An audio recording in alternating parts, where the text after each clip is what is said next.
The red and blue lights flashed in Marcus Williams's rearview mirror as he pulled over. Officer Jake Morrison approached with the practiced swagger of a man who knew exactly what he was about to do. When Morrison drew his service weapon and pressed it to the mayor's temple, he had no idea he was handing Marcus Williams the exact evidence needed to expose a conspiracy that reached the highest levels of law enforcement. The mayor-elect was about to become the prosecutor, and Millbrook's rotten system was about to face justice. But first, Marcus had to survive the next 60 seconds. Before we go any further, comment where in the world you are watching from, and make sure to subscribe because tomorrow's story is one you don't want to miss. The thunderous applause echoed through the Millbrook Community Center as Marcus Williams stepped up to the podium, his dark eyes scanning the sea of faces before him.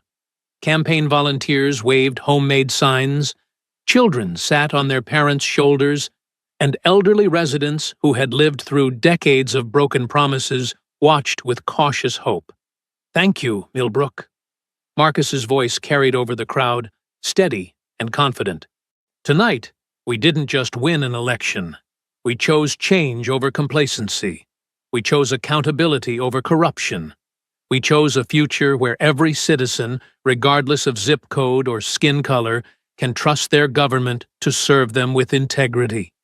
The crowd erupted again, but Marcus caught sight of the television in the corner where Channel 7 was already calling the race. The ticker at the bottom read, "Williams defeats incumbent Mayor Thompson, 58-42, promises police reform." "For too long, our police department has operated without proper oversight," Marcus continued, his voice growing stronger. "For too long, misconduct has been swept under the rug while communities suffer. That ends now. We will implement civilian oversight boards. We will require body cameras on every officer. We will hold those who abuse their badge accountable to the law they swore to uphold." Maria Santos, his campaign manager turned chief of staff, beamed from the side of the stage. She had warned him that the police reform message might cost votes, but Marcus knew it was why he had run in the first place. Growing up in Millbrook's East Side, he had seen too many friends harassed, too many neighbors brutalized, too many families destroyed by a system that protected its own, while terrorizing the communities it claimed to serve. Across town, Officer Jake Morrison crushed his beer can and hurled it at his television screen. The aluminum bounced off harmlessly, but the gesture felt good. Around him, his cramped apartment bore the evidence of a man whose life had spiraled. Empty bottles, overflowing ashtrays, and photographs of better times when the department had his back. "Civilian oversight," Morrison spat, mimicking Marcus's measured tone. "Body cameras. You have no idea what you're asking for, boy." His phone buzzed with a text from Captain Henderson. "Emergency meeting tomorrow. All senior officers." Morrison knew what that meant. Williams had made himself a problem that needed solving. The celebration at the community center was winding down when Marcus finally made his way to his car. The parking lot had mostly emptied, leaving only a few stragglers and the cleanup crew. He had insisted on driving himself tonight, despite Maria's protests about security. Old habits died hard.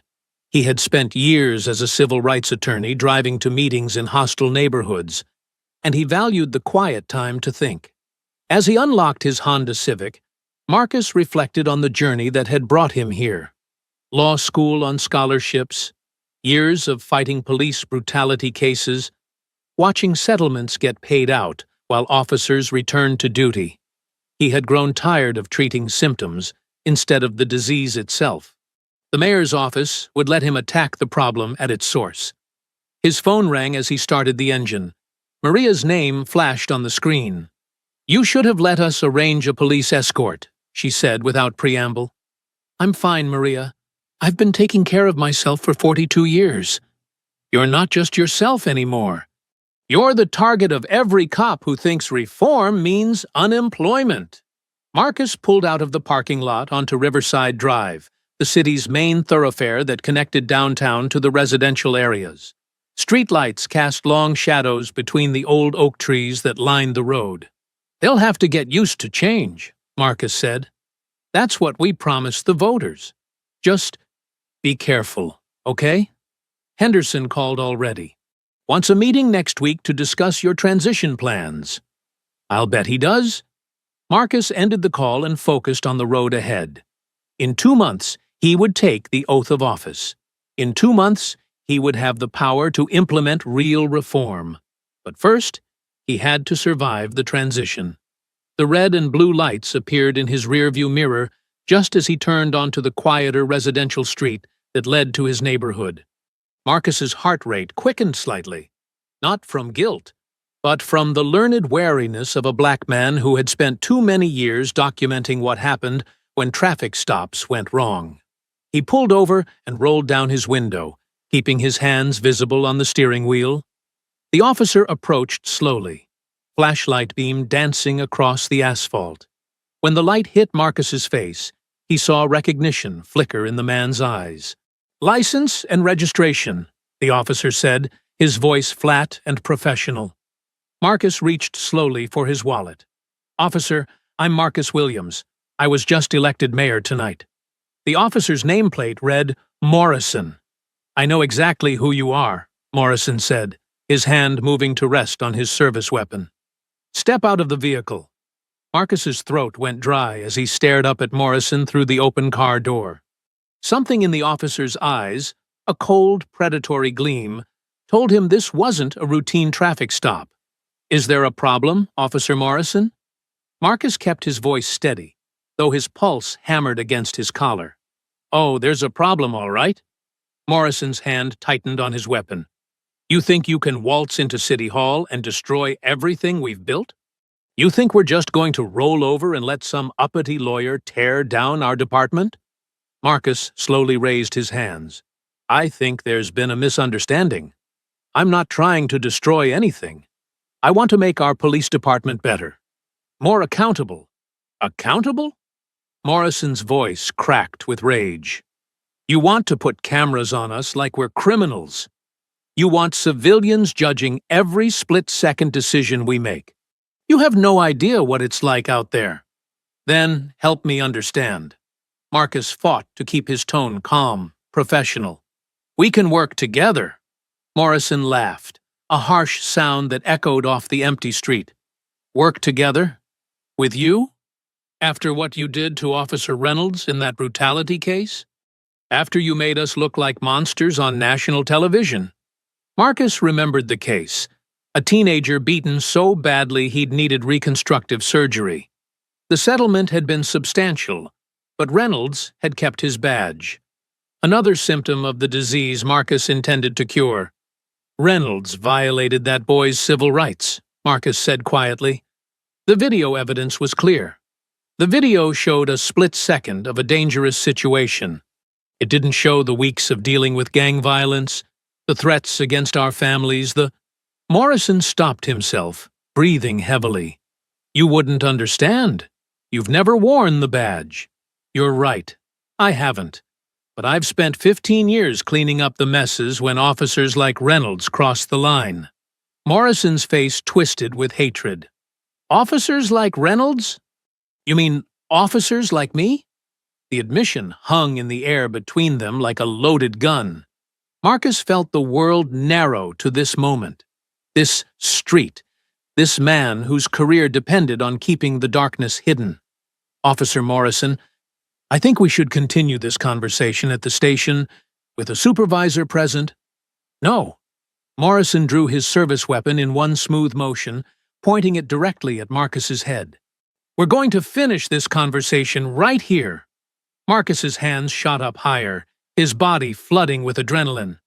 "Whoa, whoa! Put the gun down! Whatever you think I've done, whatever you're afraid I'm going to do, we can talk about this." "Afraid?" Morrison stepped closer, the barrel of his gun now inches from Marcus's temple. "I'm not afraid of you. I'm tired of you.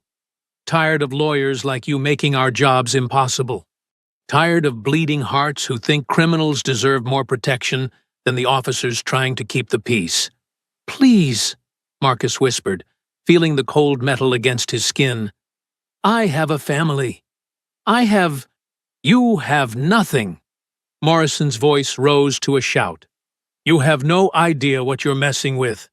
The department has ways of dealing with problems, and you just became our biggest problem." Marcus closed his eyes, his mind racing. This wasn't random. This wasn't a single disturbed officer. Morrison had used the word "we." This was organized, planned. How many others were involved? How deep did this go? "The voters chose me," Marcus said, opening his eyes to meet Morrison's gaze. "They chose change. You can't stop that by killing me. Watch me." Morrison's finger began to tighten on the trigger, and something snapped inside Marcus. 15 years of fighting for justice, of watching corrupt officers walk free while their victims suffered, of promising voters he would make things better. It all crystallized into a single moment of clarity. He would not die on his knees. As Morrison's finger began to squeeze, Marcus lunged sideways and upward, his left hand grabbing for the gun while his right drove toward Morrison's throat. The weapon discharged harmlessly into the air as both men crashed to the ground. "You should have minded your own business," Morrison grunted, trying to maintain control of his weapon as they rolled across the rough asphalt. Marcus got his hands around Morrison's wrist, fighting desperately to keep the gun pointed away from both of them. Morrison was older but heavier, his police training evident in the way he tried to regain the advantage. But Marcus had desperation on his side, and the lean strength of someone who had never stopped fighting for what he believed in. "This isn't over," Morrison wheezed as they continued to struggle. "There are others. We won't let you destroy everything." The confession sent ice through Marcus's veins even as he fought for his life. Others. This was bigger than one racist cop with a grudge. This was a conspiracy, and he had just painted a target on his back that wouldn't disappear even if he survived the next few minutes. Marcus slammed Morrison's gun hand against the pavement, fighting to dislodge the weapon. The older officer threw a vicious elbow that caught Marcus in the ribs, sending sharp pain through his chest. "You think you can protect your criminal friends?" Morrison snarled, spittle flying from his lips. "Think you can let them run wild while you handcuff the good guys?" Marcus managed to roll on top, pinning Morrison's gun arm. "What criminals? What are you talking about? Don't play dumb with me." Morrison bucked upward, nearly throwing Marcus off. "Every drug dealer, every gangbanger who walks free, because bleeding hearts like you think they're misunderstood. You people always stick together, don't you?" The racial venom in Morrison's voice made Marcus's blood boil, but he forced himself to focus on survival. He brought his knee up hard into Morrison's solar plexus, causing the officer to gasp and momentarily loosen his grip on the gun. "You're insane," Marcus panted, trying to pry the weapon free. "I'm trying to make the community safer for everyone." Morrison's free hand found Marcus's throat, thick fingers squeezing. "Safer? You want to tie our hands while animals roam the streets? Well, here's some real justice for you." With a surge of strength born from desperation, Marcus broke Morrison's chokehold and drove his fist into the officer's nose. Blood spurted as cartilage cracked, and Morrison's grip on the gun finally loosened enough for Marcus to knock it away into the darkness. "You broke my nose!" Morrison roared, blood streaming down his face. "You're going to pay for that, boy!" Marcus scrambled backward as Morrison lunged at him, the officer's face a mask of rage and blood. They crashed into Marcus's car, Morrison's hands reaching for Marcus's throat again. 23 years on the force," Morrison gasped as they grappled. 23 years keeping scum like you in line, and now you want to put me under a microscope? Make me the bad guy." Marcus managed to get behind Morrison, his arms snaking around the officer's thick neck. "You are the bad guy. You just tried to execute me. Should have minded your own business," Morrison wheezed, clawing at Marcus's arm. "Should have stayed in your law office, filing your pretty papers." Marcus tightened his grip, cutting off Morrison's air supply. The officer's struggles grew more frantic. then gradually weaker as consciousness began to slip away. "There are others," Morrison whispered, with his last breath of awareness. "You can't stop all of us." When Morrison finally went limp, Marcus released him and stumbled backward, his hands shaking as he checked for a pulse. Still alive, still breathing, but unconscious. Marcus looked around wildly, his lawyer's mind finally catching up to the reality of his situation. He had just assaulted a police officer, or defended himself from an attempted assassination. But who would believe his version? Morrison's words echoed in his mind. There are others. This wasn't the desperate act of one unhinged cop. This was organized. He retrieved Morrison's gun with a shaking hand, ejected the clip, and scattered the bullets into the storm drain. The weapon itself he wiped clean and tossed into the bushes where it couldn't be easily found. Then he ran back to his car, his mind reeling with implications. As he drove away, leaving Morrison unconscious on the empty street, Marcus realized the full scope of what he faced. How many others were involved? How high did this conspiracy reach? Captain Henderson had called for an emergency meeting. Was he part of it too? What about the other senior officers? His hands trembled on the steering wheel as the adrenaline began to fade, replaced by a cold understanding of his isolation. He couldn't call 911. What if the dispatcher was connected to Morrison's allies? He couldn't trust the police department to investigate fairly. He couldn't even be sure his own security detail wouldn't be compromised once he took office. For the first time since law school, Marcus Williams felt truly afraid. Not just for his life, but for everything he had worked to achieve. The voters had given him a mandate for change, but change required staying alive long enough to implement it. He pulled into his driveway and sat in the darkness, trying to process what had just happened. Morrison's blood was still under his fingernails. His ribs ached from the elbow strike. His throat burned where the officer had tried to choke him. But Marcus was alive, and Morrison's conspiracy was exposed, even if only to him. Now he had to figure out how to survive long enough to bring justice to those who thought they were above the law. The mayor-elect had just learned that his real education was about to begin. Marcus sat in his car outside his house for 20 minutes, watching shadows for movement that wasn't there. Every car that passed made his heart race. Every neighbor walking their dog could be a threat. When he finally worked up the courage to go inside, he triple-checked the locks and drew every curtain in the house. His reflection in the bathroom mirror told the story. Torn shirt, scraped knuckles, a bruise forming on his throat where Morrison had tried to choke him. The face looking back wasn't the confident mayor-elect who had addressed supporters just hours ago. This was a man who had narrowly escaped execution. "Think, Marcus," he whispered to himself, running cold water over his bloodied hands. Morrison said there were others. Who? How many? How do you fight an enemy you can't identify? He couldn't call the police. That much was obvious. But he also couldn't simply wait for the next attempt. Morrison's failure would buy him time, but not much. They would regroup, plan better, maybe send someone more competent next time. Marcus pulled out his phone and scrolled through his contacts, looking for someone, anyone, he could trust with this information. His finger hovered over Maria Santos's name. She had been with his campaign from the beginning, had access to his schedule, knew all his routines. But Morrison's conspiracy could reach anywhere. How could he be sure she wasn't involved?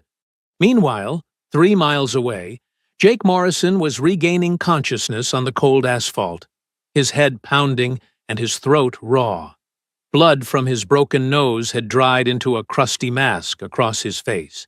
He struggled to his feet, swaying slightly as the world spun around him. That little... Morrison touched his nose gingerly and winced. The pain brought clarity, and with it, panic. Williams was alive. Williams had escaped. And worst of all, Williams now knew about the conspiracy. Morrison stumbled to where his patrol car sat abandoned, engine still running. His gun was gone. Williams must have taken it or hidden it. His radio crackled with routine dispatches, the normal rhythm of police work, continuing as if his world hadn't just collapsed. He needed to call Captain Henderson immediately, but not over the radio. Too many ears listening to police frequencies. Morrison pulled out his personal cell phone with shaking fingers. "Henderson," came the gruff voice after 2 rings. "Cap, we have a problem. A big problem." "Morrison, where the hell have you been? You missed your check-in an hour ago." Morrison looked around the empty street, suddenly aware of how exposed he was. "I need to see you.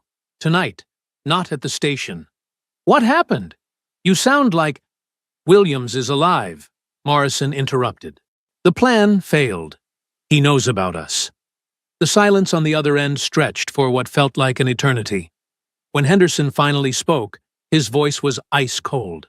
"Get to the warehouse on Dock Street. Now. Don't use your radio. Don't talk to anyone, and don't go home. We need to contain this before it spreads." The line went dead, leaving Morrison alone with his failure and the growing certainty that his life had just become infinitely more complicated. Back at his house, Marcus had made a decision. He couldn't trust anyone in local law enforcement, but there were other options. Federal agencies had jurisdiction over civil rights violations and police corruption. The FBI had field offices designed specifically for situations like this. But contacting them would have to wait until he could do it safely, without tipping off Morrison's co-conspirators. For now, he needed protection, and he needed information. Marcus opened his laptop and began researching private security firms. If the police couldn't be trusted to protect him, he would have to protect himself. The irony wasn't lost on him, the mayor-elect hiding from the very department he had promised to reform. His phone buzzed with a text message from Maria. "Great speech tonight. Can't wait to get started on the transition. Meet tomorrow at 9 a.m. to go over the first 100 days?"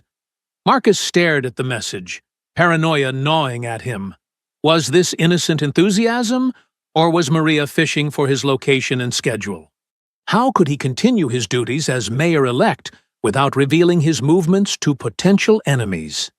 He typed back, "Something came up. We'll call you tomorrow to reschedule." It was a small lie, but necessary. Until he could figure out who to trust, Marcus Williams was on his own in a fight that had barely begun. Across town, Captain Bill Henderson sat in his car outside the warehouse, smoking his 3rd cigarette in 10 minutes. 28 years on the force, 15 as a captain, and it might all come crashing down because Jake Morrison couldn't handle one simple task. Henderson's phone buzzed with updates from his network of loyal officers. The emergency meeting he had called for tomorrow would need to be moved up. They had a crisis to manage, and loose ends to tie up before Williams could cause any more damage. The game had changed, but it wasn't over. Not by a long shot. Marcus woke before dawn, his body aching from the previous night's struggle. He had slept fitfully, jerking awake at every sound. The house settling, a car door slamming down the street, the neighbor's cat knocking over a trash can. Each noise could have been Morrison's associates coming to finish what their colleague had started. Over coffee, he researched private security companies on his laptop, focusing on firms with federal law enforcement backgrounds. He needed people who couldn't be bought by local corruption, professionals who understood the difference between protection and intimidation. His phone rang at 7:30. Maria's name flashed on the screen. "Marcus, are you okay? You sound different in your text last night." "I'm fine," he lied, watching the street through his kitchen window. "Just exhausted from the campaign. You know how it is." "Well, we need to start transition planning. The current administration is being cooperative, but Captain Henderson specifically requested a meeting with you this week. He says he wants to discuss departmental concerns about your reform proposals." Marcus's blood ran cold. Henderson, the same Captain Morrison had mentioned, the one calling emergency meetings. Tell Henderson I'll get back to him. I need to review some files first. Marcus, you're starting to worry me. Is everything really okay? The concern in Maria's voice sounded genuine, but Marcus couldn't take chances. Everything's fine. I just need a few days to get my bearings. Can you handle the routine meetings without me? After ending the call, Marcus dialed the number for Sentinel Security Solutions, a firm run by former Secret Service agents. When he explained he needed immediate personal protection for political reasons, they didn't ask questions. We can have a team in place by noon, the dispatcher assured him. Discreet, professional, and experienced with high-profile clients facing credible threats. Meanwhile, at the Dock Street warehouse, Captain Henderson faced 5 of his most trusted officers around a folding table covered with coffee cups and cigarette butts. Morrison sat with an ice pack pressed to his swollen nose, avoiding eye contact with his superior. "So, let me understand this," Henderson said, his voice deadly calm. "Our new mayor knows about our operations. He's got physical evidence of attempted murder, and he's probably already figuring out how to expose us all. Is that about right, Morrison?" "He sucker-punched me, Cap. I wasn't expecting him to fight back." "You weren't expecting a lot of things, apparently." Henderson turned to the other officers. "Gentlemen, we have a situation that requires immediate attention. Williams can't be allowed to take office. The federal oversight he's promising would destroy everything we've built here." Officer Danny Reeves, a 15-year veteran with dead eyes, leaned forward. "What are our options?" "Morrison's already blown the direct approach. Williams will be expecting another attempt from one of us." Henderson lit a fresh cigarette. "We need to think outside the department. Make it look like street crime, gang violence, something that can't be traced back to us." "I know some people," offered Officer Rick Torres. "Guys who need money and don't ask questions. Make it look like a robbery gone wrong." Henderson nodded approvingly. "That's thinking smart. Williams probably thinks he's safe now, maybe getting cocky. But he doesn't understand how deep this goes. How many people have a stake in keeping things the way they are?" Morrison finally looked up from his ice pack. "What about the gun he took from me?" "Report it stolen from your personal vehicle," Henderson replied. "File the report today. Establish the timeline. If it ever surfaces, we have plausible deniability." Back at his house, Marcus was reviewing his options when the Sentinel security team arrived. 2 men in their 40s, dressed casually but carrying themselves with the bearing of experienced professionals. "Mr. Williams, I'm Agent Davis. This is Agent Rodriguez. We understand you're facing some security concerns." Marcus led them inside, still unsure how much to reveal. "I have reason to believe there may be threats against me related to my election platform." "Police reform?" Davis asked. "We've worked similar cases. Dirty cops don't like oversight, and some of them get desperate when they're cornered." The casual acknowledgement of police corruption felt like validation. These men understood what Marcus was facing. "Can you provide protection without drawing attention?" "I still have official duties to perform." Rodriguez nodded. "We specialize in discreet protection. No one will know we're there unless they try something stupid."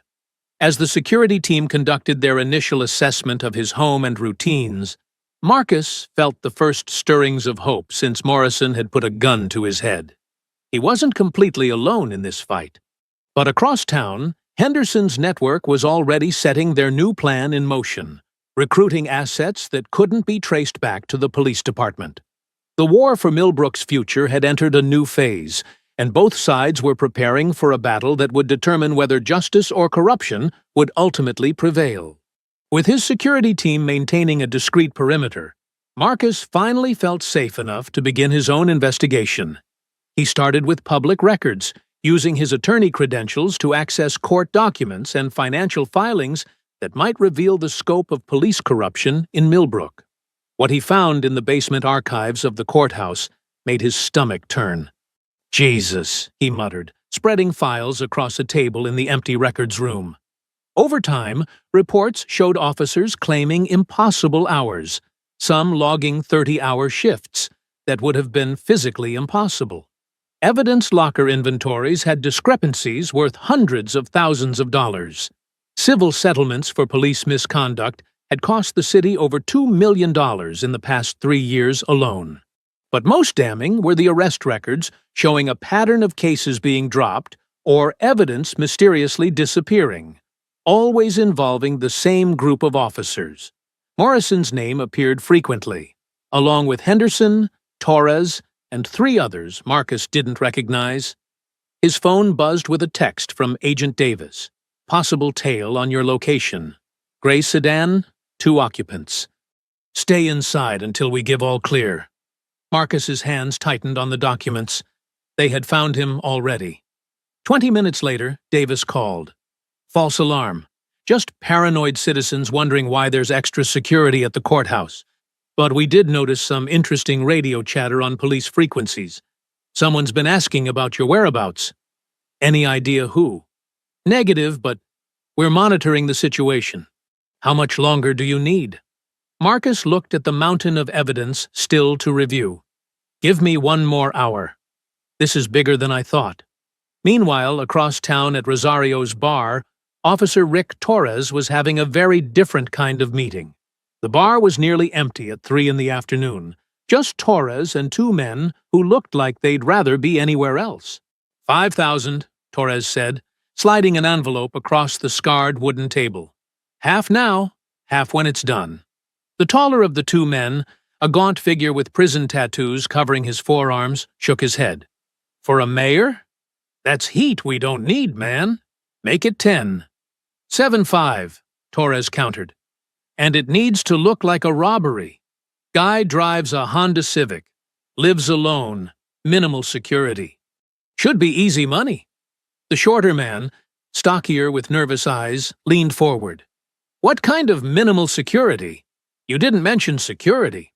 Torres waved dismissively. Probably just an alarm system. Rich guy like that, he's not expecting real trouble. Just make sure you take his wallet, watch, whatever. Make it look convincing. When? The tall man asked. Tonight would be good. He's been staying home. Probably thinks he's safe. Hit him when he's walking to his car. The 2 criminals exchanged glances. 7,500 was more money than they'd seen in months.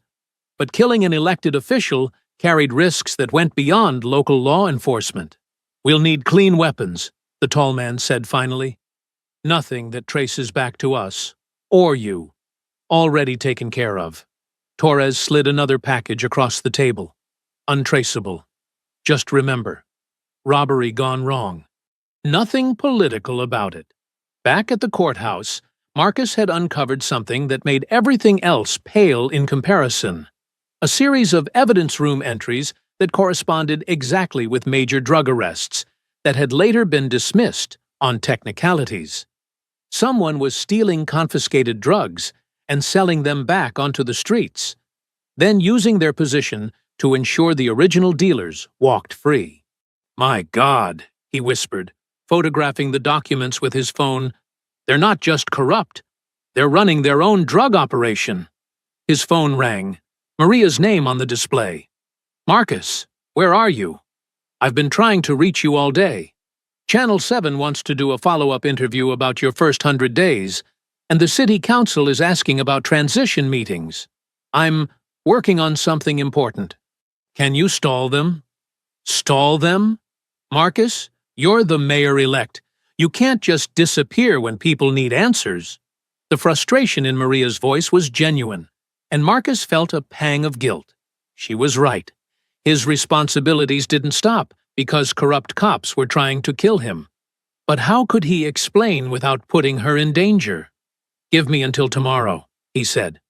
I promise, I'll have answers then. Answers about what? Marcus, you're scaring me. If something's wrong, I need to know. Marcus looked at the evidence spread before him.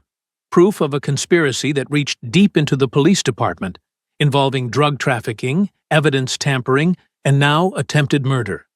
Maria deserved to know what she was walking into, But knowledge would make her a target, too. Tomorrow, he repeated. I'll explain everything tomorrow. As Marcus gathered his evidence and prepared to leave the courthouse, he didn't notice the gray sedan that had been circling the block for the past hour, its occupants studying the building's exits and making plans for the evening ahead. The war between corruption and justice was about to claim its first civilian casualties. Marcus sat in his living room at 10 o'clock that night. The evidence from the courthouse spread across his coffee table like pieces of a nightmare puzzle. Agent Davis stood by the window, watching the street through a gap in the curtains. You should eat something, Davis said without turning around. When's the last time you had a real meal? Marcus couldn't remember. Food felt irrelevant when every breath might be his last. I keep thinking maybe I should just withdraw from office. Tell people I've had a family emergency or health issues. Let someone else deal with this mess. Is that what you want to do? I want to live long enough to see my next birthday. Marcus picked up a photograph showing evidence room discrepancies. But if I walk away, nothing changes. These guys keep selling drugs, planting evidence, beating people who can't fight back. The voters trusted me to fix this. Davis finally turned from the window. In my experience, the people who step up when things get dangerous are usually the same ones who never wanted the job in the first place. The ones who do it because someone has to. Marcus's phone buzzed with another text from Maria. Are you okay? I'm worried about you. Please, call me. He stared at the message, torn between his need for help and his fear of putting her in danger. Maria had been his closest advisor throughout the campaign, the one person who understood his vision for reform. She deserved to know what she was walking into. But knowledge was dangerous. Morrison's conspiracy had already tried to kill him once. What would they do to someone helping him expose their crimes? I need to make a call, Marcus said, stepping into the kitchen for privacy. Maria answered on the first ring. Marcus. Thank God. I've been going crazy wondering what's happening. Can you come over? There's something I need to tell you, but not over the phone. Is this about the police reform stuff? Because if the department is pushing back harder than expected, just come over, please. And Maria? Don't tell anyone where you're going. An hour later, Maria Santos sat across from Marcus in his living room, her face pale as she absorbed what he had told her. The evidence files were spread between them, and Agent Davis had retreated to the kitchen to give them privacy. My God, Marcus, they tried to kill you. They actually put a gun to your head. The question is, what do I do now? I can't govern a city when half the police department wants me dead. But if I step down, they win. The corruption continues. People keep getting hurt. Maria leaned forward, her voice intense. You can't step down. Do you understand what message that sends? That anyone who tries to fight corruption can be intimidated into quitting? That reform is impossible? Easy for you to say. You're not the one they're trying to assassinate. No, but I'm the one who's been working toward this moment for 2 years. We didn't run this campaign so you could hide in your house with bodyguards. Maria's eyes flashed with anger. The Marcus Williams I know doesn't run from a fight, especially when the stakes are this high. Marcus felt something shift inside him, a spark of the determination that had carried him through law school, through years of civil rights cases, through a grueling campaign. Maria was right. Running away would betray everyone who had voted for change. If I stay, they'll keep trying to kill me. If you help me, they might come after you too. Then we better make sure we get them first. The conviction in her voice reminded Marcus why he had chosen her as his chief of staff. Maria Santos had grown up in the same neighborhoods he had seen the same injustices. She understood what was at stake. Okay, Marcus said, feeling resolve crystallize in his chest. We do this together. But we do it smart. No more working alone. No more keeping secrets from each other. Agreed. What's our first move? Marcus looked at the evidence spread across his table. We need federal help. The FBI has jurisdiction over police corruption cases, but we need to contact them carefully. Make sure word doesn't leak back to Henderson's people. Meanwhile, across town, Jake Morrison was having his own moment of doubt. He sat in his pickup truck outside a 24-hour diner, staring at his reflection in the rearview mirror. His nose was taped and bandaged, purple bruises spreading under both eyes. Henderson had given him clear orders: lay low, file the stolen gun report, and wait for the civilian contractors to finish what he couldn't. But Morrison kept thinking about Williams's words during their struggle. "You are the bad guy." 23 years on the force. Morrison had joined because he wanted to help people, to make a difference. When had that changed? When had he become someone who tried to execute an elected official in cold blood? His phone buzzed with a text from Henderson. "Contractors are in position. Should be over soon." Morrison stared at the message, his finger hovering over the reply button. He could still stop this. He could call Williams, warn him, maybe even testify against Henderson's network in exchange for a lighter sentence. But then he thought about prison, about what happened to ex-cops behind bars, about losing his pension, his house, everything he had worked for. Morrison deleted the message without replying and drove home, telling himself that Williams had brought this on himself. Some choices, once made, couldn't be undone. The next morning, Marcus and Maria drove to a coffee shop 30 miles outside Millbrook, their route carefully planned to avoid police patrol areas. Agent Rodriguez followed in a separate vehicle, while Davis maintained watch at Marcus's house, a deception designed to make anyone monitoring believe the mayor-elect was still at home. "You're sure about this FBI contact?" Maria asked, as they parked behind the small cafe in Riverside Township. "Rebecca Torres has a reputation for going after corrupt cops. If anyone will take this seriously, it's her." Marcus gathered the copied evidence files from his briefcase. The key is making contact without alerting Henderson's network. Inside the cafe, Marcus used a burner phone to call the FBI field office. After being transferred twice, he finally reached Agent Torres. "Agent Torres, this is Marcus Williams, the mayor-elect of Millbrook. I need to report a conspiracy within our police department, including attempted murder." The pause on the other end stretched for several seconds. "Mr. Williams, that's a serious allegation. Are you somewhere safe to talk?" "Relatively. I have evidence of corruption going back years, drug trafficking, evidence tampering, financial fraud. And 2 nights ago, Officer Jake Morrison tried to execute me during what he made look like a traffic stop. I need you to come in immediately. Can you get to our field office without being followed?" "I think so. But Agent Torres, this goes high up in the department. Captain Henderson is involved, possibly others. We can't trust anyone in local law enforcement." Meanwhile, at Henderson's warehouse meeting spot, the corrupt captain was receiving his own disturbing phone call. The voice on the other end belonged to someone who monitored FBI communications as a favor to certain interested parties. "Henderson, you've got a problem. Williams just contacted Agent Torres. They're meeting today." Henderson's cigarette burned down to his fingers without him noticing. "How long do we have?" "Not long. Torres moves fast when she smells corruption. If Williams has real evidence, he does." Henderson crushed the cigarette under his heel. "Morrison screwed up everything. Williams knows about our operations. Then you better hope your civilian contractors are more reliable than your cops." The line went dead, leaving Henderson staring at his phone. He immediately called Torres. Not Agent Torres, but Officer Rick Torres. "Rick, change of plans. The Williams problem needs to be handled today, before nightfall. The contractors aren't in position yet.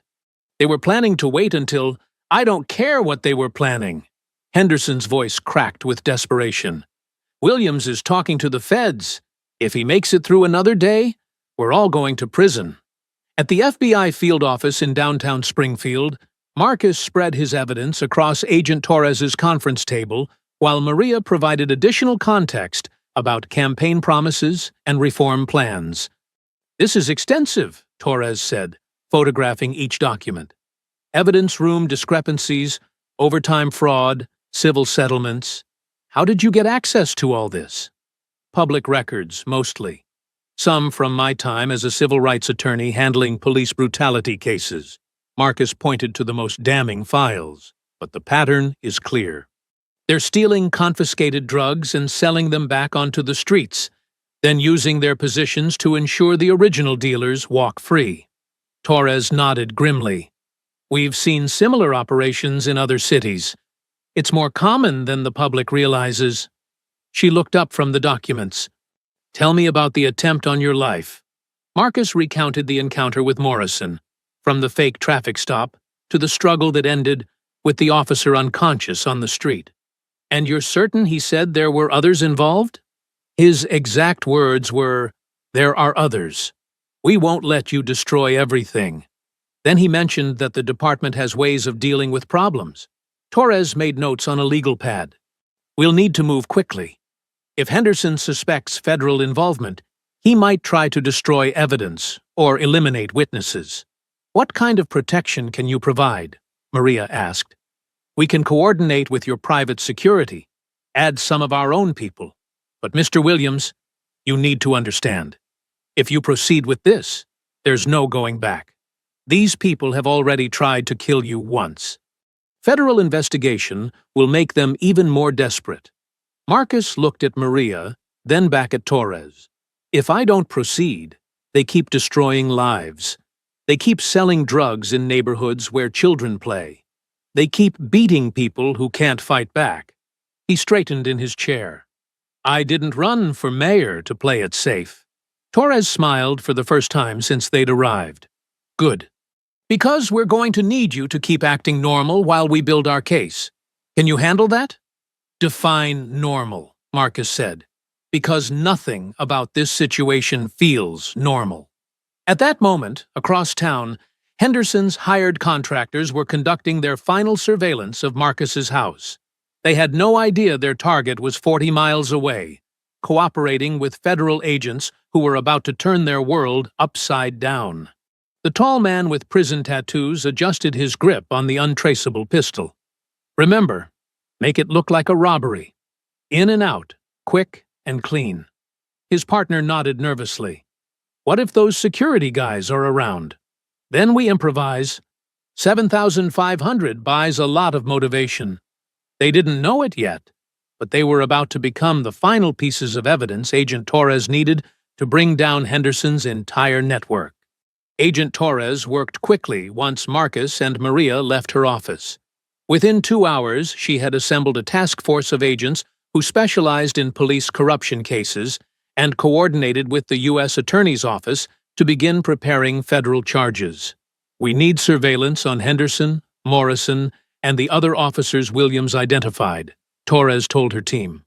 "Full electronic monitoring, phones, computers, financial records.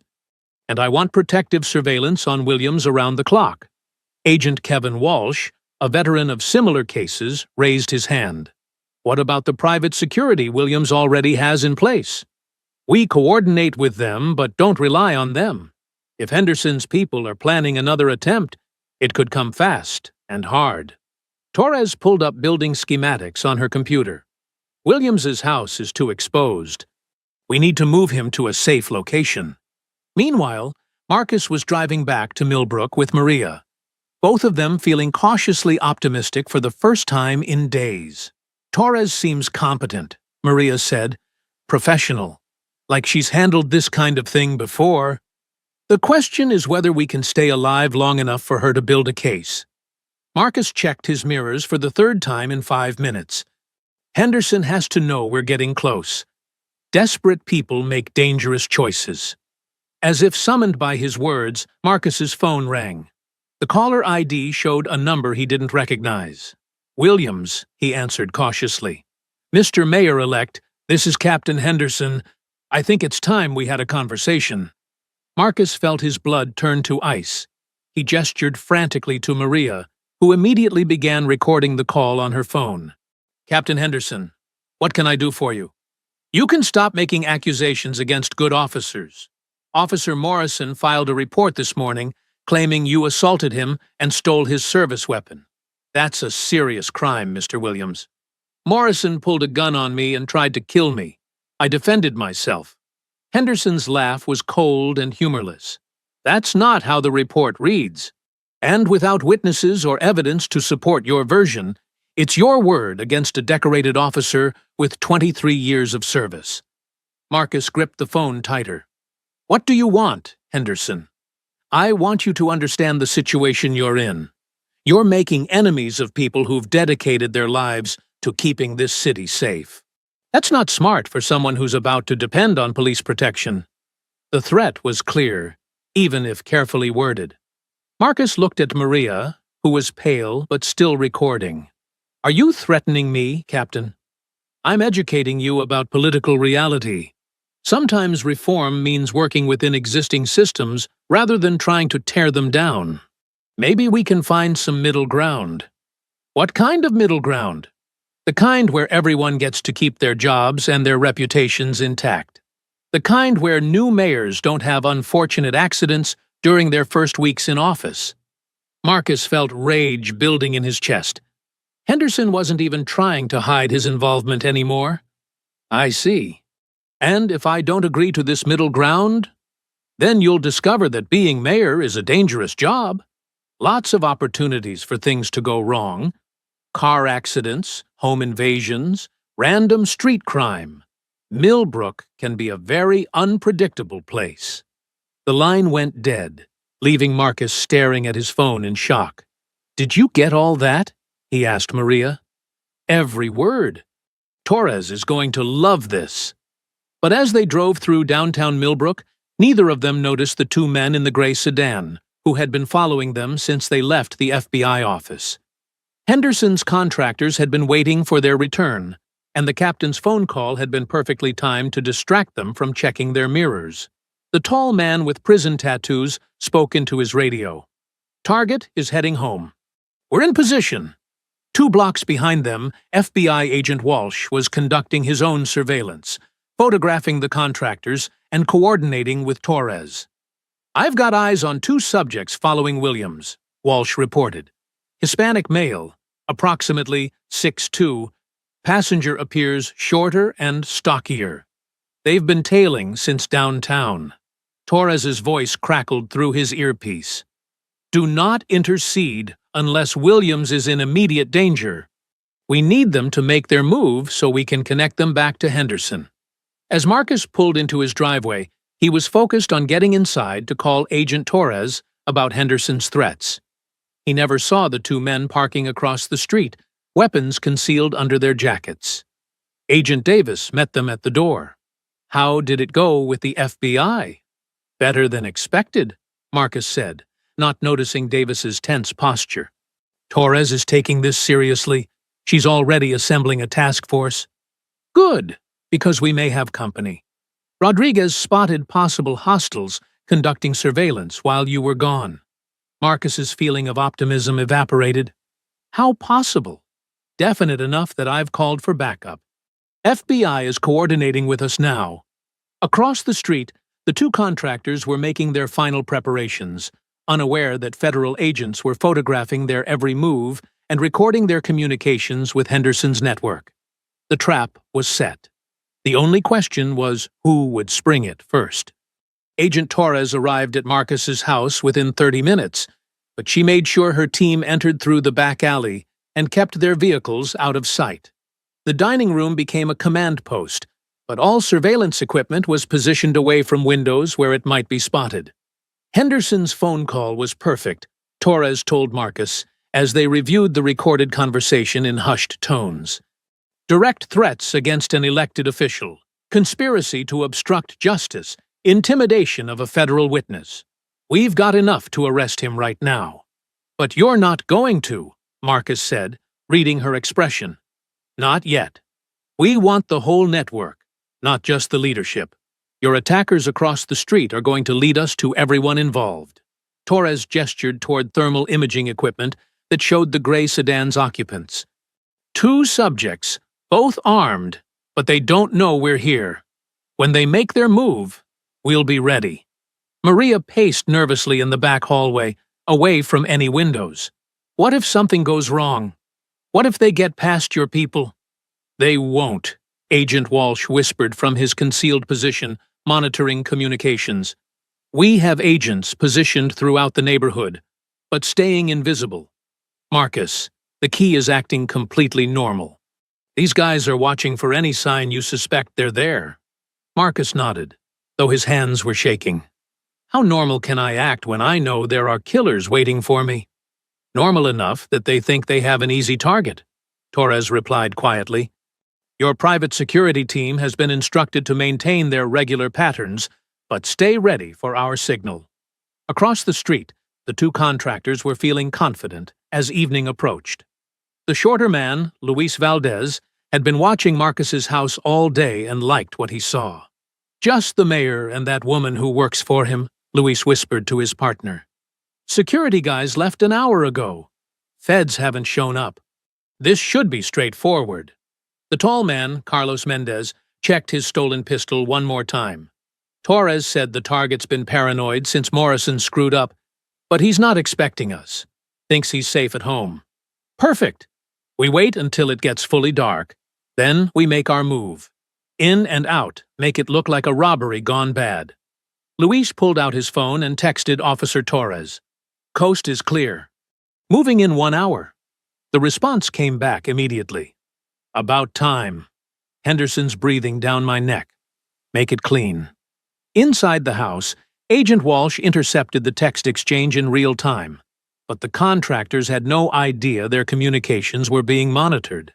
They think they're in the clear, Walsh whispered to Torres through his earpiece, planning to move within the hour. Torres spoke quietly into her radio. All units maintain concealment. Let them get close enough to commit to the crime before we move. Marcus tried to go through normal evening routines, making dinner, watching the news, but every sound made him jump. When a neighbor's dog barked, he instinctively ducked below the window line. You're doing fine, Maria whispered, though her own voice was tight with anxiety. Just remember, Torres's people are everywhere. You're not really alone. Tell that to my nervous system, Marcus replied, forcing himself to sit back down on the couch, where he would be visible through the front window. As darkness settled over the neighborhood, Carlos and Luis conducted their final equipment check. Both men carried untraceable weapons provided by Officer Torres. Both believed they were about to commit a simple assassination disguised as a home invasion. Neither realized that federal agents had been photographing and recording their every move for hours, building an airtight case that would connect them directly back to Henderson's conspiracy. Remember the plan, Carlos whispered, as they prepared to leave their car. Front door, make it look like a break-in. Take his wallet and watch to sell the robbery angle. 2 shots. Center mass. Then we're gone. What about the woman? Witnesses or complications. No witnesses, no problems. They had no way of knowing that their whispered conversation was being recorded by federal surveillance equipment, or that Agent Torres was coordinating 8 armed agents positioned around Marcus's property. The trap was perfectly set. In 15 minutes, Henderson's hired killers would walk directly into federal custody, providing the final evidence needed to destroy the police corruption network that had plagued Millbrook for years. Marcus Williams sat in his living room, apparently defenseless and unaware, waiting for men who thought they were about to commit the perfect crime. They were about to discover just how wrong they could be. At 9:47 p.m., Carlos and Luis crossed the street toward Marcus's house, moving through shadows between street lights. They had watched the neighborhood for hours and seen no sign of unusual activity. The mayor-elect appeared to be alone with his female aide, both visible through the front windows. Just like Torres promised, Luis whispered, as they approached the front door. Easy money. Carlos carried a crowbar to force entry while Luis gripped his pistol. Neither man noticed the federal agents positioned in neighboring yards, watching their approach through night vision scopes.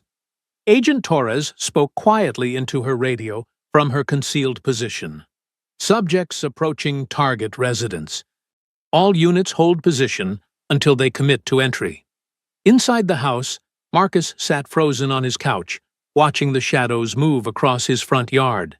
His mouth was dry, his hands clenched into fists.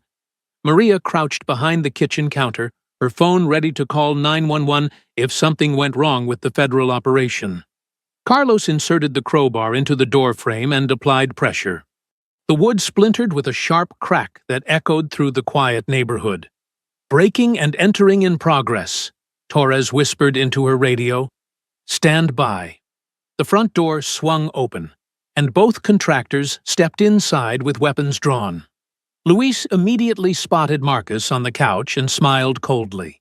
"Marcus Williams, you're about to learn what happens to people who don't mind their own business." Marcus raised his hands, playing his part perfectly. "Take whatever you want. Money, jewelry, whatever you're looking for." "What we're looking for," Carlos said, raising his pistol, "is you dead." That was the signal Torres had been waiting for. "FBI, drop your weapons." "You're surrounded!" Floodlights blazed to life around the house as federal agents poured through windows and the back door. Carlos and Luis spun in shock, suddenly finding themselves facing 8 armed federal agents with assault rifles. "Drop the weapons now!" Agent Walsh shouted, his rifle trained on Carlos. Carlos immediately threw his pistol to the floor and raised his hands. "Don't shoot! We surrender!" But Luis hesitated, his mind racing. Before accepting this job, he had made Officer Torres promise that if something went wrong, the corrupt cop would make sure Luis's 8-year-old daughter received his share of the payment. Torres had agreed, even put it in writing. Now, surrounded by federal agents, Luis realized Torres had lied about everything else. Why would he keep that promise? "Luis, drop the weapon," Torres commanded. Instead, Luis turned his pistol toward Marcus. If he was going to prison anyway, he might as well complete the job. His daughter needed that money more than he needed to live. "For Isabella," he whispered, and pulled the trigger. Agent Walsh's rifle cracked a split second later. Luis's shot went wide, punching through the wall behind Marcus's head as the federal agent's bullet struck Luis center mass. The contractor collapsed to the floor, his weapon clattering across the hardwood. "Suspect down. Medical assistance required." Torres barked into her radio while agents secured Carlos, who was sobbing and begging not to be shot. Marcus remained frozen on the couch, his ears ringing from the gunshots, unable to process that he was still alive. Maria rushed from the kitchen and threw her arms around him. "It's over," she whispered. "Marcus, it's over." But Agent Torres was already coordinating the next phase of the operation.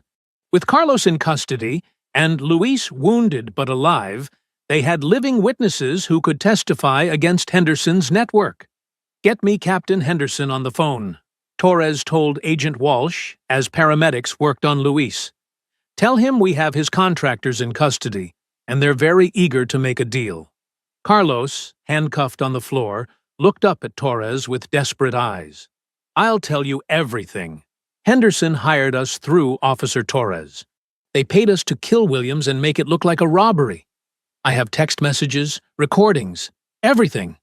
Marcus finally found his voice. "Henderson did this?" "Henderson, Morrison, Officer Torres, and at least 3 others we know about," Torres replied. "But thanks to tonight, we're going to get them all." Outside, Luis was being loaded into an ambulance while crime scene technicians began processing evidence. The gray sedan would be impounded, searched, and connected back to the police corruption network through forensic evidence. Within hours of the contractor's arrest, Captain Henderson launched a desperate counterattack. By dawn, every major news outlet in the region was running stories about Mayor-elect Marcus Williams's alleged involvement in a staged home invasion designed to frame innocent police officers. "This is character assassination," Maria said, scrolling through her phone as she and Marcus sat in the FBI's temporary command center. "They're saying you hired those men to attack you so you could justify federal intervention in the police department. Marcus stared at the television screen showing Henderson in full dress uniform, flanked by 3 other captains, addressing reporters on the steps of police headquarters. Marcus Williams has been waging a vendetta against hard-working officers since his days as a so-called civil rights attorney, Henderson declared, his voice steady and authoritative. Last night's theatrical performance was nothing more than an elaborate fraud designed to destroy the reputation of men and women who risk their lives to keep this community safe. Agent Torres clicked off the television in disgust. He's good. Making himself look like the victim while you're painted as the corrupt politician. It's working, Marcus said, reading news comments on his phone. Half the city thinks I staged the whole thing. My approval ratings are cratering before I even take office. Officer Rick Torres, Henderson's man inside the department, had spent the morning calling every contact he had in local media, spreading a carefully crafted narrative that portrayed the federal investigation as politically motivated harassment. The FBI is being used as Williams's personal attack dog, Torres told Channel 7's morning show. They arrested 2 men who were probably just trying to burglarize his house, then turned it into some grand conspiracy theory to justify their witch hunt against dedicated officers. Meanwhile, Morrison was making his own television appearances, his bandaged nose adding credibility to his claims of being assaulted by the mayor-elect. Williams attacked me during a routine traffic stop, Morrison told reporters. When I tried to arrest him for driving erratically, he became violent and stole my service weapon. Now he's trying to cover up his crimes by accusing me of attempted murder. The police union rallied behind Henderson's version of events, organizing a press conference where dozens of officers in uniform stood together in solidarity. We call on the FBI to investigate Marcus Williams for conspiracy, fraud, and assault on a police officer, Union President Dave Kowalski announced. This man is not fit to serve as mayor of any city in America. But Agent Torres was fighting back with evidence. She called her own press conference that afternoon, presenting recordings of Henderson's phone threats and the contractor's confessions. Let me be clear, Torres told the assembled media. We have recorded conversations proving that Captain Henderson threatened Mayor-elect Williams's life. We have 2 suspects in custody who have confessed to being hired by corrupt officers to commit murder. This is not a political investigation. This is a criminal conspiracy that reaches the highest levels of the Millbrook Police Department. She played the audio of Henderson's threatening phone call to Marcus, his voice clearly audible. Sometimes reform means working within existing systems, rather than trying to tear them down. You'll discover that being mayor is a dangerous job. Car accidents, home invasions, random street crime. The recording sent shockwaves through the press conference, but Henderson's supporters weren't finished. Officer Danny Reeves, one of Henderson's inner circle, stood up during the Q&A period. That recording could have been doctored by federal agents working with Williams. Where's the chain of custody? Where's the independent verification? Other officers began shouting questions designed to cast doubt. Why didn't Williams report the alleged assault immediately? Why did he hire private security before any threats were made? Why won't he submit to a polygraph test? The coordinated attack was effective. By evening, polls showed the city split almost evenly between those who believed Marcus was a victim of police corruption and those who thought he was a fraud trying to destroy good officers for political gain. They're better at this than I expected, Torres admitted to Marcus as they watched the evening news coverage. Henderson's turning this into a public relations war, and he's got the advantage of wearing a badge. Marcus felt the weight of doubt pressing down on him. Maybe I should withdraw from office. Let someone else clean up this mess. That's exactly what they want, Maria said fiercely. They're trying to wear you down, make you quit before the investigation can expose the truth. Torres nodded. Henderson knows we have enough evidence to convict him, but he's gambling that public pressure will force you to back down and us to abandon the investigation. Classic corrupt cop playbook. Attack the victims, Defend the system. Marcus looked at the evidence files spread across the table, then at the television showing Henderson receiving support from police officers across the state. How do we fight this? We let the evidence speak, Torres replied. And we hope Carlos and Luis are willing to testify in public about who really hired them to kill you. The turning point came when Carlos Mendez agreed to testify publicly about Henderson's conspiracy. Agent Torres arranged for a live press conference where the contractor would detail how he and Luis had been hired to murder Marcus Williams. This is our best shot at breaking through Henderson's propaganda, Torres told Marcus as they prepared for the afternoon press conference. Carlos has text messages, payment records, everything we need to prove the conspiracy. But Henderson wasn't going to let his network collapse without a fight.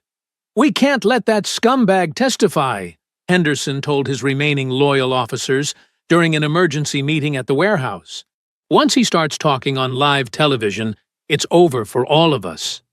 Officer Danny Reeves leaned forward across the table. What are you suggesting, Cap? I'm suggesting that Carlos Mendez is a dangerous criminal who might try to escape federal custody. Accidents happen during prisoner transport. Morrison, despite his public denials, was growing increasingly uncomfortable with how far they were willing to go. Henderson, we're talking about killing a federal witness. That's not police work, that's survival. Henderson slammed his fist on the table. You think they're going to stop with us? Once the feds take down this department, they'll use it as a model to go after cops everywhere. We're fighting for every officer in America. Officer Rick Torres nodded grimly.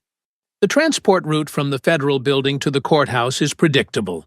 There's a stretch on Highway 9 where we could make it look like an accident.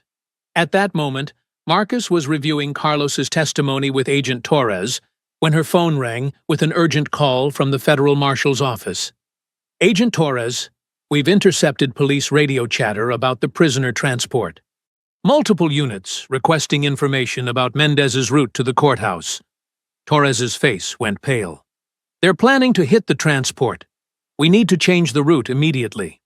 Already done, the marshal replied.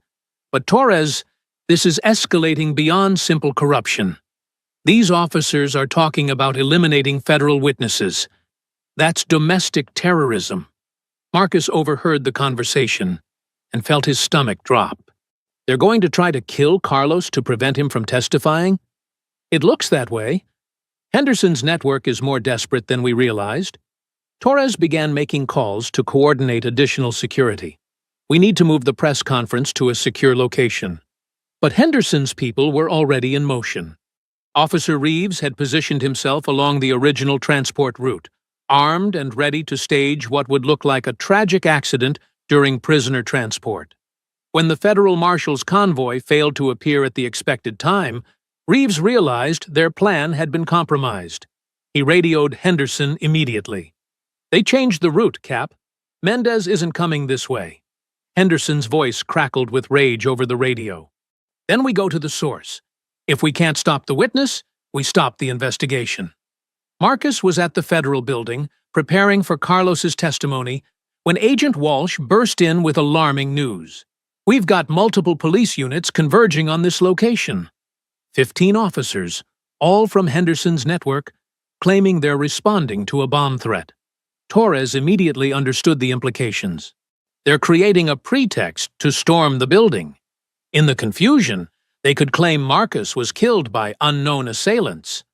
Can they do that? Maria asked, her voice tight with fear. They're about to try, Torres replied, coordinating with federal security. This building is federal property. Any assault on it is a federal crime, but that won't matter if they succeed in eliminating witnesses. Outside, Henderson's convoy of police vehicles surrounded the federal building. The captain stepped out of his cruiser wearing full tactical gear, addressing his officers through a bullhorn. We have credible intelligence of a bomb threat against this federal facility. Our duty is to ensure public safety, even if federal agents try to obstruct our investigation. Agent Torres watched from a window as Henderson's forces took positions around the building. He's lost his mind, attacking a federal building with witnesses inside. This isn't corruption anymore. It's rebellion. Marcus stood beside her, watching the armed officers outside. What happens now?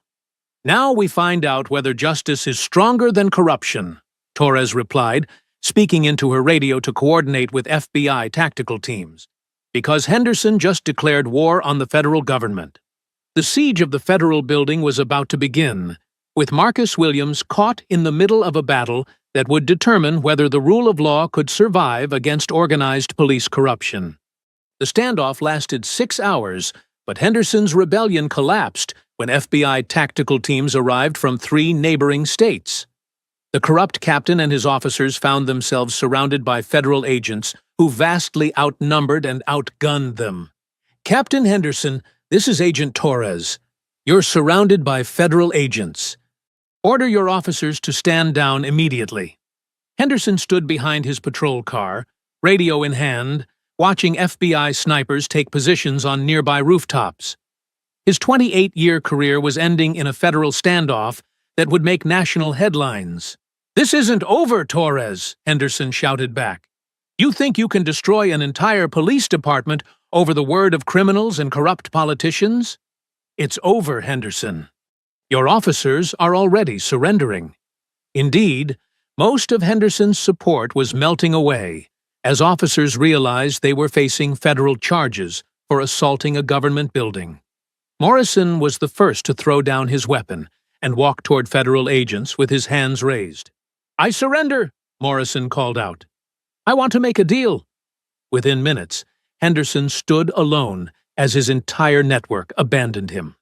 Officer Danny Reeves, Rick Torres, and the others all laid down their weapons and submitted to federal arrest. "You're all cowards," Henderson screamed at his former allies. "We could have fought this together." But the fight was over. Agent Torres personally placed Henderson under arrest as news cameras captured every moment. "William Henderson, you're under arrest for conspiracy to commit murder, civil rights violations, drug trafficking, evidence tampering, and assault on a federal facility," Torres announced for the cameras. "You have the right to remain silent." Henderson's arrest broke the dam.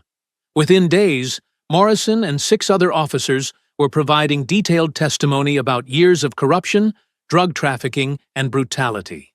The evidence warehouse Torres had promised became reality as financial records, communication logs, and witness statements painted a comprehensive picture of systematic police corruption.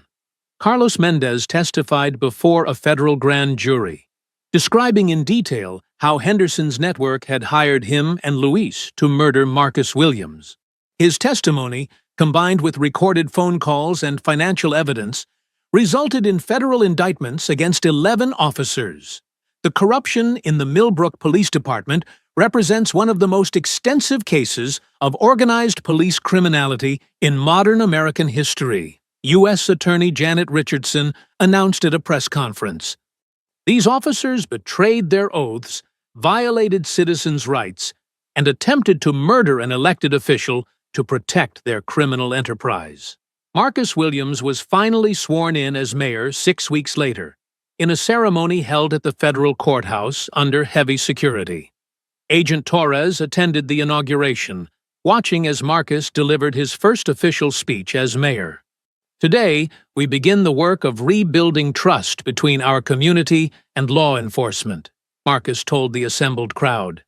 "With federal oversight and new accountability measures, we will create a police department that serves all citizens with integrity and respect." The reforms Marcus implemented were comprehensive.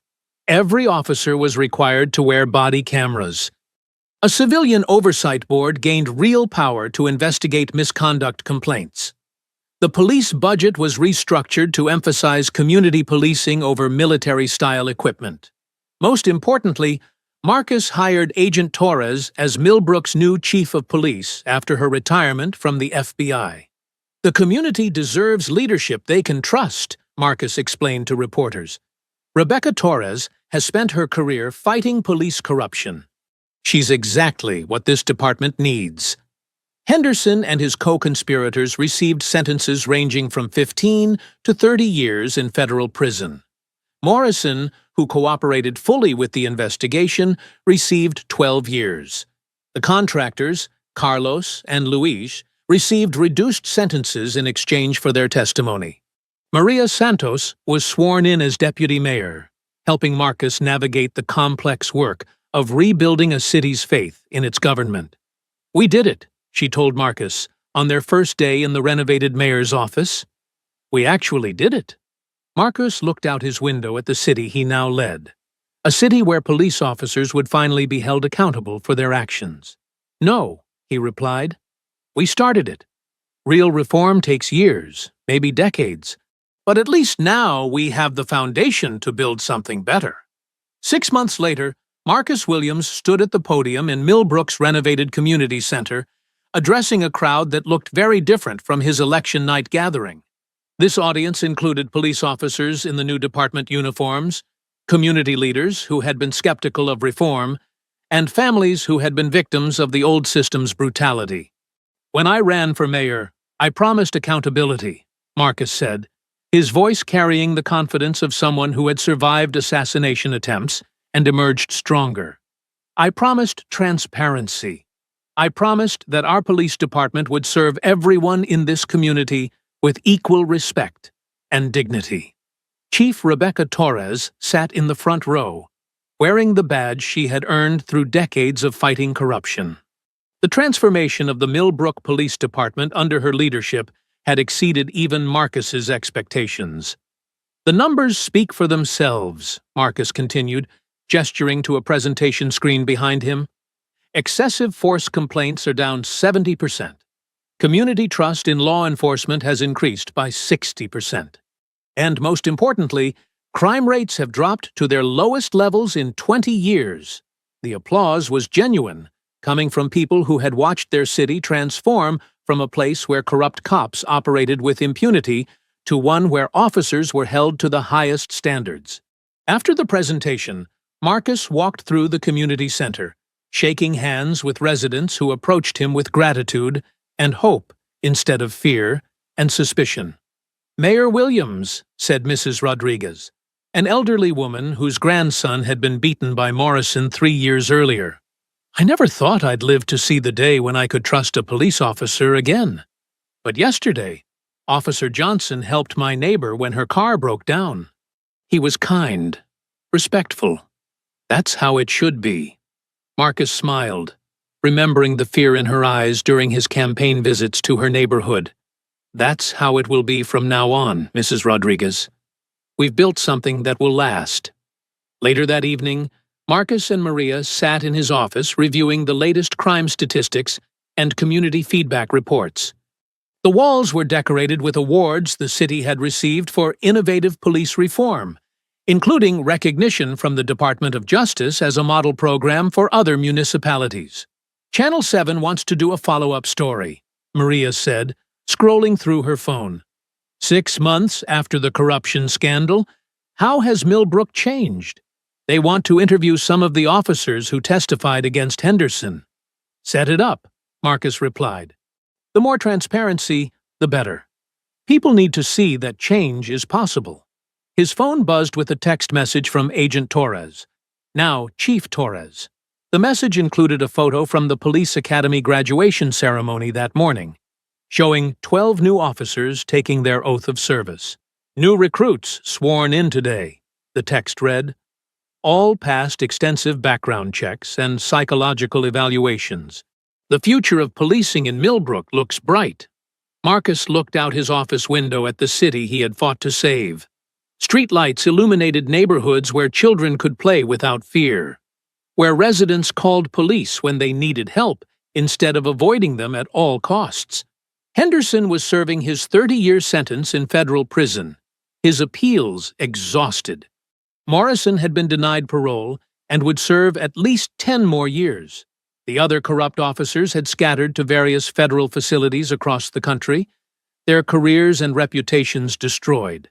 But Marcus didn't dwell on their punishment. He focused on the future, on police officers who wore body cameras not because they were forced to, but because they understood accountability protected both citizens and good cops. On a community that was healing from decades of institutional trauma. On young people who might actually consider law enforcement as a noble profession again. "You know what I'm proudest of?" Marcus asked Maria, as they prepared to leave for the evening. "The fact that you survived assassination attempts and still managed to implement every campaign promise?" Marcus shook his head.